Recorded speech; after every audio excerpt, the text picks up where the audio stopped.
saying the word sex. I just knew it would involve two people.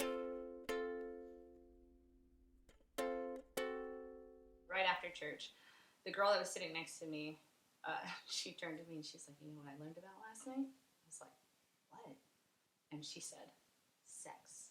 I got the Madonna Bedtime Stories CD, and I didn't know what sex was. All I knew was like, oh, it's a good, pleasurable thing that, you know, people don't want you talking about, but there's nothing wrong with it. Okay, yeah, I like sex. My mom took me to the Museum of Natural History, and they had some kind of like human biology sex exhibition.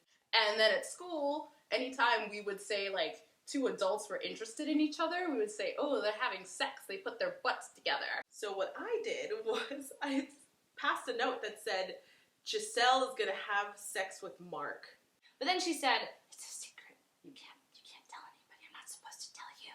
So she sat me down right there in the British Museum, and she told me about the birds and the bees. And eventually it got to this one kid, and he got caught. And when he put the finger on me, I said, no, I don't even know what sex is. So that's what I thought it was until someone explained to me that it was otherwise. And then when it was like explained to me what it was, I pretended like, I've never heard of this thing before. And that's the first time that I was sat down and explained what sex was. So I was 7 years old, and I literally got the museum tour of how sex worked. I think that also happened in school. Stay in school, kids. You'll learn a lot. Butts. Last